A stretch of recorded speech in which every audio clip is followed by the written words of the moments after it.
You're listening to 88.3 WDCV FM, Carlisle, PA, the voice of Dickson College. I'm your host, Capital C. Welcome back to the Capital C Show. We took off last week with it being Thanksgiving, but happy to be back today. I have a friend of the show co-hosting this evening, my DJ Flesh and Bones. Say what up, Flesh? Hey, what's up? All right, and today we will be interviewing a great friend of ours, probably the most famous rapper ever to grace our airwaves on our Capital C show here. A battle rap extraordinaire, if you will. I met this gentleman several years back at the Field of Screams rap battle that we've talked about on the show often. And he probably doesn't need an introduction, but I'm just going to let you know who it is anyway. This is Zeus. How you doing, Zeus? Oh, we're feeling good tonight. It's a very, very exciting interview coming up for sure. Yeah, man. So happy to have you. I was telling you a little off the air that we don't really plan any kind of questions or anything. We like it to be an organic conversation. So just relax and let's have some fun with it. And let's talk a little bit about how you got into rap and about how long you've been rapping for. Because when it comes to rap music, I'll tell you, you really have a very unique sound and a style all of your own, and we can even talk about that as well. So the story really begins back around 2010, and it was a really sad beginning of the year. Back in February, I lost my grandmother that year, and I was looking for an outlet to kind of cope with it, and that's when I started hearing a lot of the artists that came out of the 2010s, like Drake, Big Sean, Travis Scott. They all started to blow up, and I just kind of gravitated towards rap music as a whole there. And I started just doing it for fun, freestyling with a bunch of my classmates back in high school and stuff. And it took off, and I really just molded the sound from there off of different artists that I experienced throughout, trying to make my sound as unique as I possibly could along the way. And that's how we got to where we are now. Nice. It's funny that you say Drake, because I know you're going to spit something for us a little later. And for those people that don't know your style, I would not symbolize or call your style a Drake style of music. Would that be fair to say? Oh, that's definitely fair. And because I want to go back to I've been doing this for almost 12 years now. And definitely, not back then, maybe you could feel like some of the flows were kind of similar, but now it's like a completely different animal, and I can switch flows. I've even taught myself to actually sing as fast as I can rap at this point. That's pretty cool. And kind of just to piggyback off what you just said, you think back to like Eminem. I don't know if you're a fan of him, but he's a big influence in my career. And he had the Infinite album where he kind of sounded like The Firm and AZ and Nas type style. And then he came out with Dre and everyone's like, oh, he switched his style up. So I kind of understand what you're saying. So when you first came out, you're influenced by Drake, and maybe you had a couple styles like that, but now you have evolved into a greater MC. Absolutely, and I'm definitely a fan of Eminem. There's not many lyricists that can do what he did, but it's also nice to see that he is not a one of one, because it's really nice to hear artists be able to absolutely attack a beat with that kind of rapid fire over the top lyricism, but also have that deep and involved storytelling in it as well. Do you like the Eminem of old, who kind of Hobson kind of reminds me of Eminem of old, or do you like his new spit fire type flow that he does, that chopper style? It's really dependent on the mood. I love both. I appreciate both of them for what they are. Like, if I'm in a really thought process mood, and especially when I'm trying to write an actual album and stuff, I may be listening to more of his older stuff, just because that storytelling element is such a critical part of putting together an album. And he did it so well and methodically that it just hits different. But that rapid fire stuff, when you're on Friends and everything, just hearing that and all these little double and triple entendres he can throw in, it's just mind-blowing sometimes. Yeah, very, very technical. I don't want to talk about Eminem, obviously, on this interview, because it's not a normal 2-hour show, so we don't have as much time as we normally used to. And we'll get you back. Once we get back into the studio again, once COVID lockdowns are done and stuff, we'll definitely have to do it again live. in the studio. It's a whole Absolutely. different feel. We'll have beats and we'll all rhyme and pass the mic and stuff. But I just wanted to add one last thing about Eminem. When I think of Eminem, and I never heard anyone say this, but he's kind of like the Madonna of rap. And what I mean by that is Madonna is notorious for changing her style through the years. And Eminem is kind of like fits that mold. So people, I try to tell them that and they're like, you're crazy. But I think it's actually a great person to compare Eminem to. And not obviously it's different musics, but just that to be able to reinvent themselves like that and stay relevant through the years, This might be a weird thing to attach that to, but I think that's one of the only ways that him and Drake are similar, because they both pick off of what's like not just necessarily what's selling, but what is actually like the crucial sounds at that point, and they're both able to mold their sound to fit whatever that is, or fit whatever mood they're trying to make. Yeah, absolutely. Drake's another one that's definitely changed up his style through the years. He even started out as an actor, so he's definitely exactly. And now he's kind of like an entrepreneur, I guess, if you will. So now it's like you can't turn on the radio without hearing it. So you mentioned your styles changed through the years. Currently, if we were to purchase a Zeus album, what kind of style would we find or hear? I would label it as kind of close to trap soul. So you're gonna hear a lot of R&B influence, but I definitely still keep the hip hop in there. There's a lot of heavy bass in the beats and everything, and I'm still known to come off the top with some crazy freestyles and stuff. In fact, I got a couple of them on deck for a project that will follow the one that's coming up. Okay. With a producer named Faro. Nice. And a little bit, if you don't mind, I know we don't have any beats playing in the background. That's part of the downfall of doing this from home. But if you would do like an a cappella flow a little later, I think that'd be pretty awesome. And absolutely. We would definitely be lucky to have that. Flesh, you still there, buddy? Yeah. Do you have any things you want to ask Zeus before we continue on to the next topic, or start a new topic for that matter? Yeah.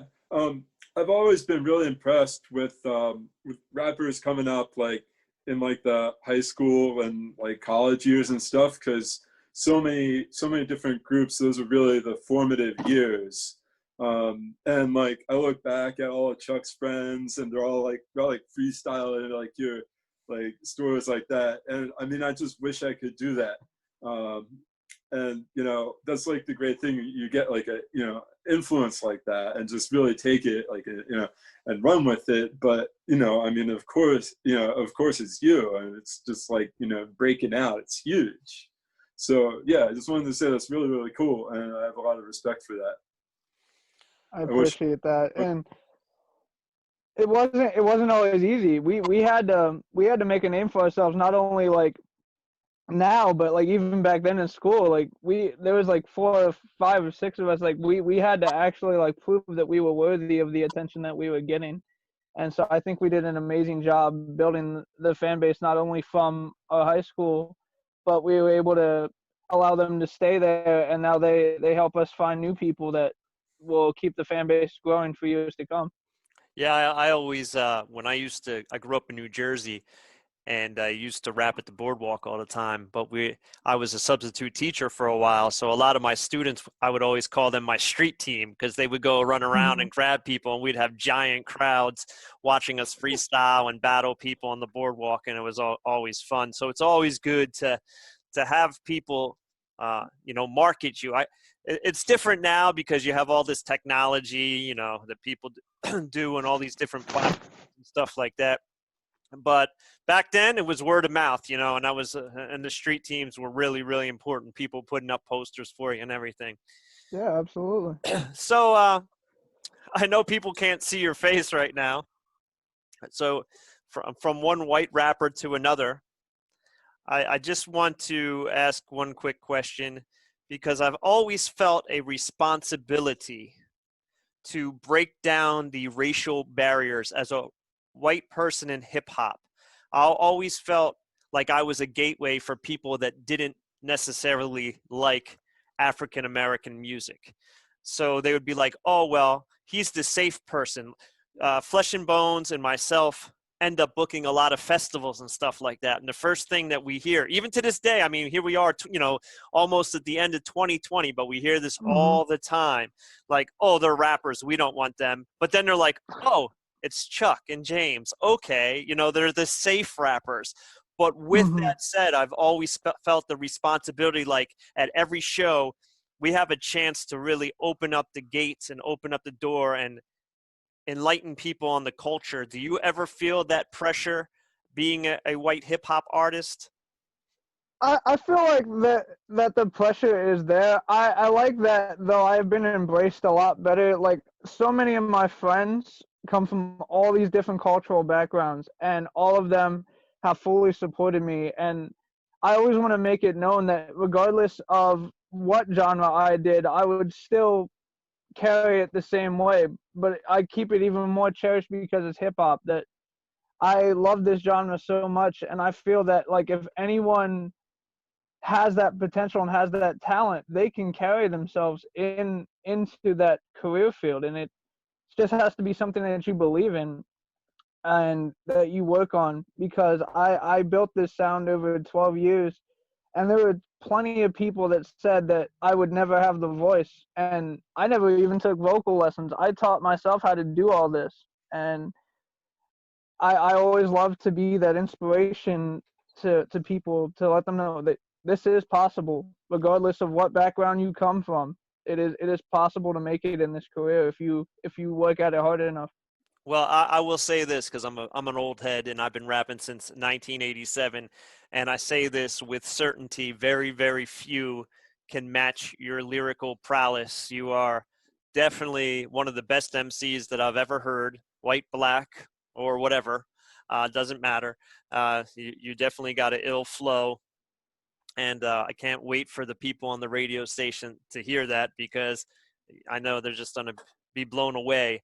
But with that said, I have to pause for a second for a PSA, just due to FCC regulations, and then we'll be right back with the show.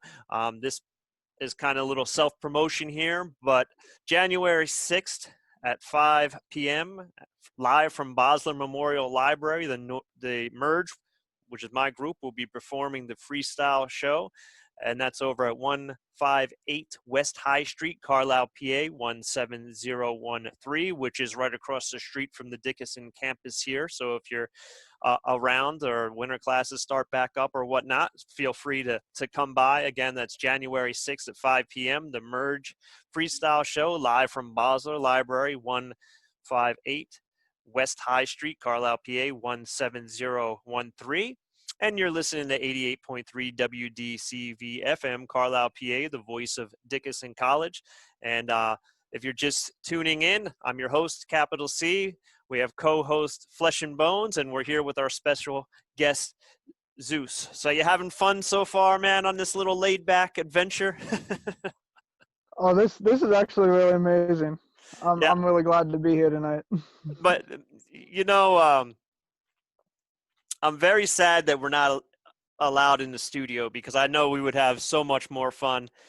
James can attest to it. We often freestyle in the booth there, live on the radio, and it's just a whole different crazy feel to it.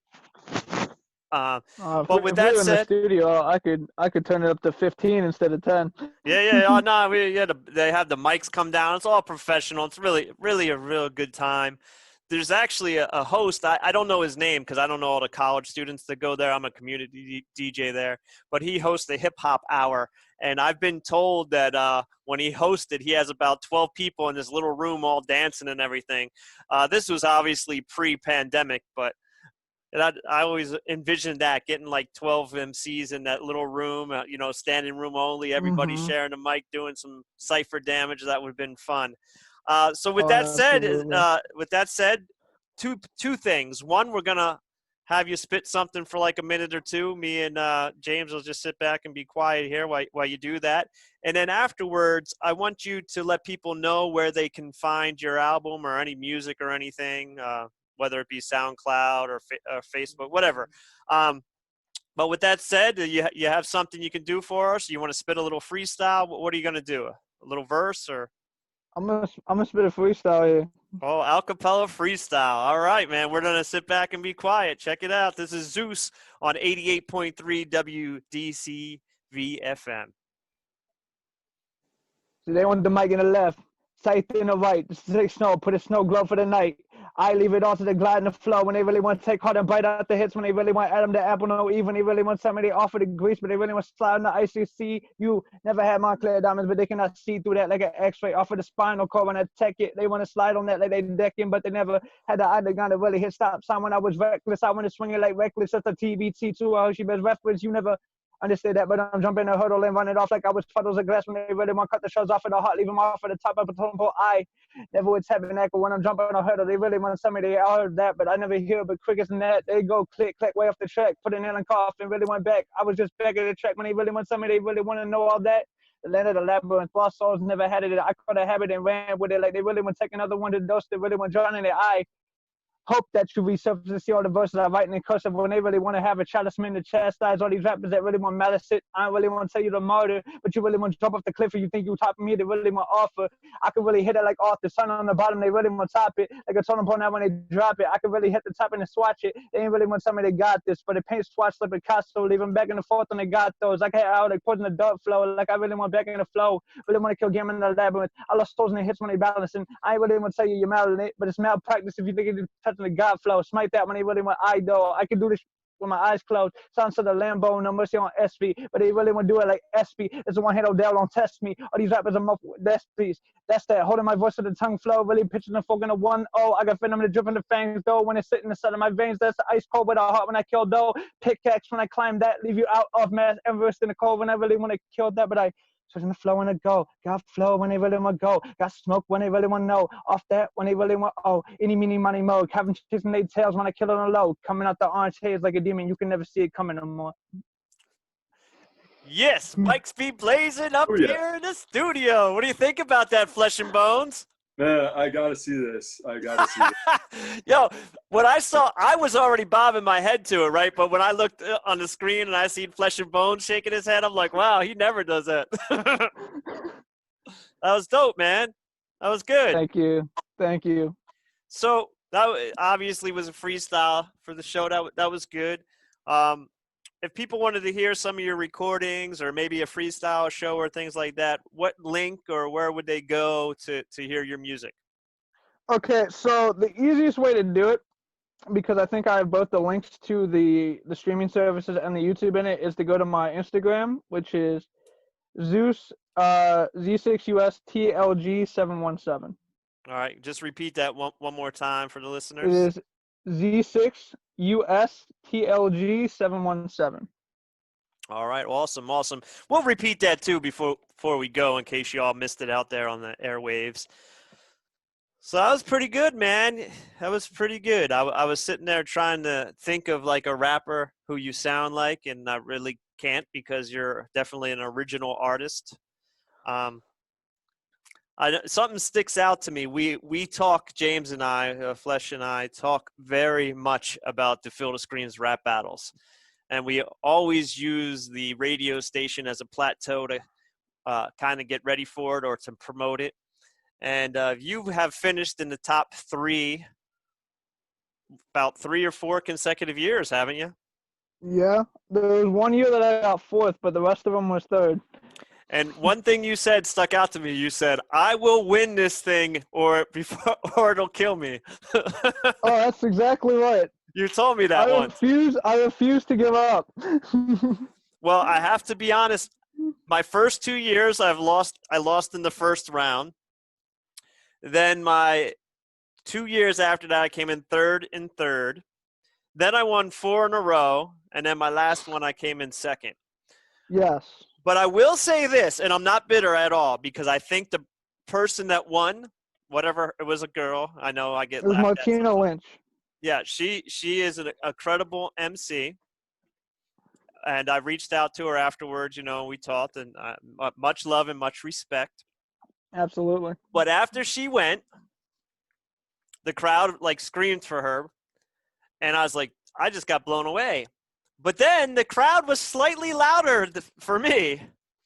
But they still gave it to her. And listen, and I'm not saying I'm not saying that she didn't win. That's not what I'm saying. But I'm saying Yeah. I personally was surprised that the crowd actually liked me more. So in my mind, although I didn't get my 5th win in a row, I feel like that's a Absolutely. victory. You know what I'm saying? Like, I'm not. Yeah, absolutely.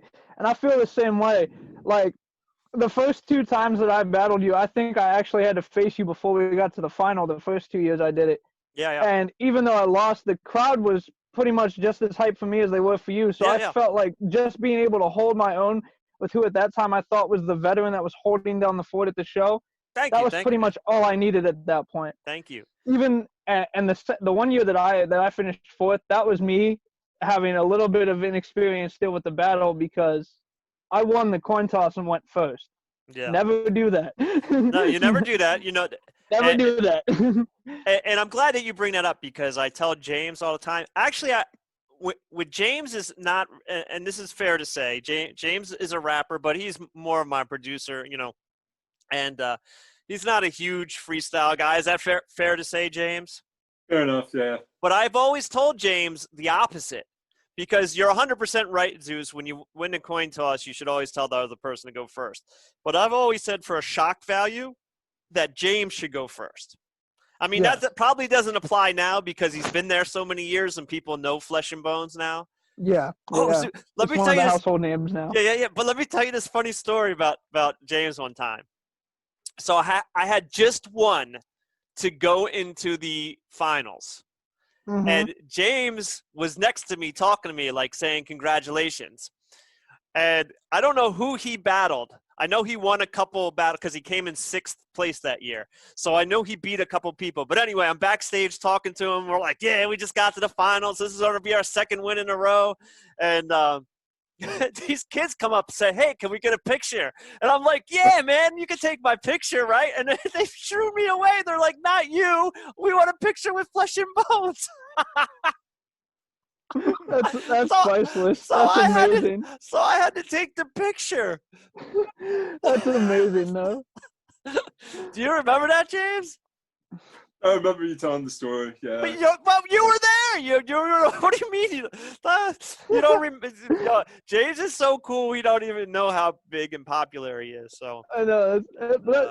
It's always important to stay humble, though. yeah, no. I think with a lot of rappers that I notice nowadays is like they let their fame make them arrogant and egotistical, and it's kind of hard to figure out how they still have as loyal of a fan base when it's like you brush off a lot of the people that support you when they come up to you.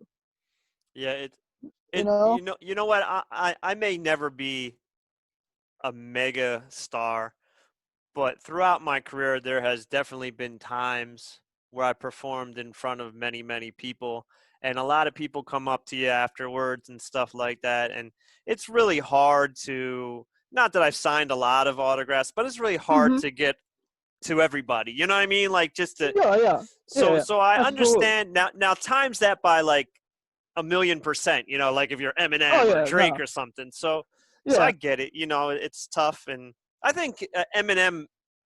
Not that I'm not just talking like that way though, but I'm also talking like the way that they carry themselves too. Like when they're like not only out in public, but like with some of the ways they interact, like not only just on social media, but sometimes in person too. It's like you got to remember, it's like these people, some of them either have never met you, and even some of the other interviews, it's just like they just want to see like what's going on in your life. And I know paparazzi is annoying. I'm not talking about paparazzi, but it's like the other stuff. Where it's like just a casual interview and stuff. It's like just remember that these people, they didn't do it for you, but they're definitely one of the bigger reasons that you still have the attention on you. Oh, absolutely. Well, it seems like nowadays, I mean, trolling is basically just online bullying, you know. Yeah. Oh, absolutely. And it seems exactly like they do. I'm not a big tech guy. That's why I have James in my corner because I can't do any of that stuff. So I would say I'm mediocre on a good day. yeah, well, you kind of came up in that era. You know, me and James we're old heads, like literally old heads. So did you and Flesh and Bones ever battle at Field of Screams? I don't know if you two ever. I believe we have, and if we have, I think the iconic line that came out of it was because he was like Flesh and Bones. I was like, I'll take your rib cage, whip it out, and play it like a xylophone. I think that was the one where I ended up beating him. Oh, nice. So you guys went up. I got, hey man, shout out to James. He did well. He did well. Oh, I love it. I have a blast. It's like my favorite performance I ever do. Yeah. That was one of my favorite battles that I've ever had. I battled him one year. The first year he went there, he didn't win. but 1 year, this is even before I went there with Flesh and Bones. 1 year I went there with 5 people, counting myself. So I went with 4 other people, I should say. And I came in third that year. The guy who beat me to make it to the finals beat every person in my crew. The way it lined up, he went through every single person that I went there with and me, and then went on to the finals. So but he was so cool. It was this dude from Harrisburg, and I can't remember his name, but he was there for like 2 years. He won it 1 year, and then I never saw him again. But he was a cool cat. Guess he checked it off the bucket list and moved on. Oh yeah, I'm sure. And so you're out of Harrisburg, PA, is that correct? I know we didn't kind of touch on that. I rep Harrisburg, and I also like to rep a little bit of Hershey because I've spent a lot of time in that city. And since it's so close by. All right. Zoom has just notified me that we are on the clock, and we have a few minutes left. So, but that's good. I mean, we have enough time to get into a few more things.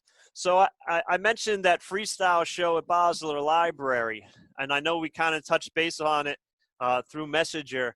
But James and I were wondering, it's a free show. We're not getting paid either. It's just something that they do publicly. But we want to do different skits that are all freestyle skits. And one of the skits that we wanted to do with you was have somebody from the audience sit in a chair next to you, probably 6 feet away because we're still in COVID. But anyway, sit by you, and you're going to like just freestyle like a little line. You know, like, hey, the dog ran across the street. And then they'll repeat your line, like the dog ran across the street. But then as you go, we want you to start getting into that chopper flow, like, blah, blah, blah, blah, blah, blah, blah, blah, blah, blah. And then exactly. See if that person can kind of translate it. And I think it'd be a cool way to get the crowd to chuckle. So if you don't do the library show, that's okay. We have a bunch of different shows for libraries. We're doing a mini library tour. So we would like to would you be down to come out and do one of those skits with us? I'm definitely down. I'm definitely down for that. That sounds like a lot of fun. Yeah, it'll be fun. I mean, just to see the look on their face is like we get into the upward flow and they're like, oh my God, what did he just say? Well, yeah, and that's the important thing too, because we'd have to, you know, when we announce it, we'd have to be like, who doesn't listen to rap here, you know, and then like whoever raises their hand. So we would bring somebody up that has no idea what rap is. You know? You sir, you right there. Yeah. You know, some girl or a guy. I think it would be hilarious. And so we're all going to do like different skits and stuff like that. I have another one because we're eventually going to take this show on the road.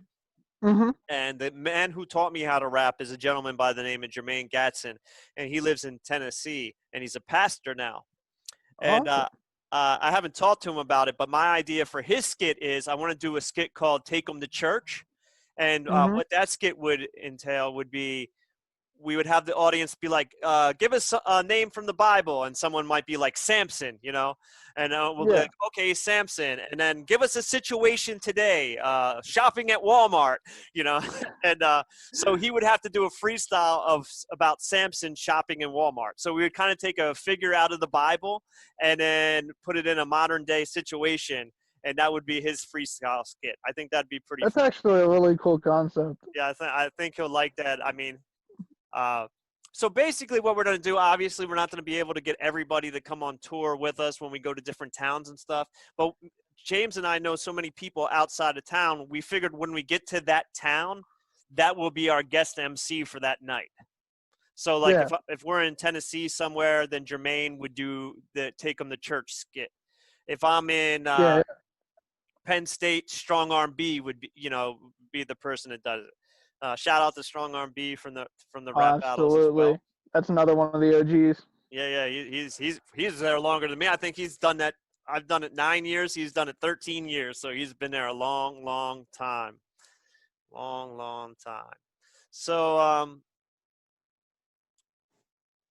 what is, and this is the only generic question. I always say I don't have questions planned out, and I don't. But when I get with artists on this show, I always ask them this question. Take us through, we have about 2 minutes to discuss this, and then I want to, say our proper goodbyes and get your link again for people that might have missed it.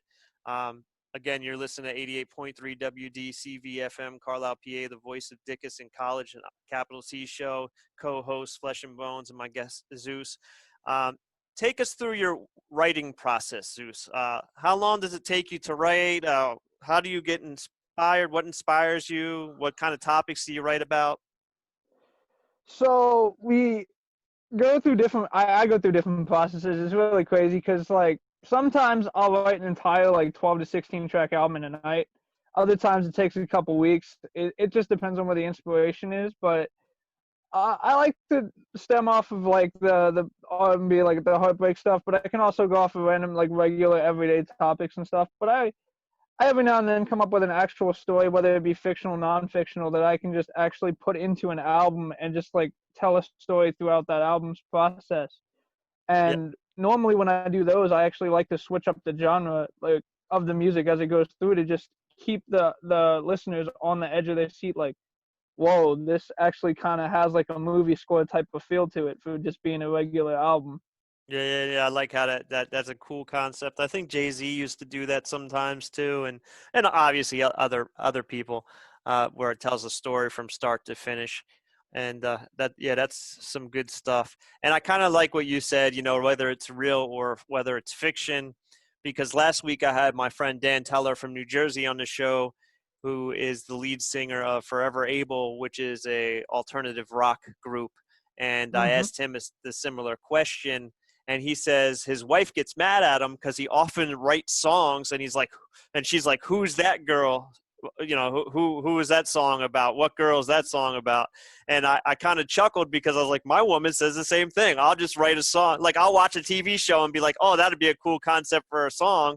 And I'll write this song, and she'll be like, "Oh, you were in love with someone else." And I'm like, no, that has nothing to do with anything. So it is kind of. I have to clarify that all the time too, because like my girlfriend will be like, "Wait, what?" I'm like, "Whoa, no." Yeah. No. It's like, because I meet people all the time, Relax. I meet people all the time, and if I'm inspired, I can write a song in like 2 minutes, Sometimes it takes a little longer. Hey, listen, man, 30 minutes is way too short. We're definitely going to do it again once we get the studio open, because I understand you have a new album coming out and everything. So absolutely, promote that is coming soon. It's coming soon. But before we sign out, what is that link one last time for people to check out your music? And by the way, all my listeners, you definitely got to check out this man, because he is a problem, and I mean that in a good way.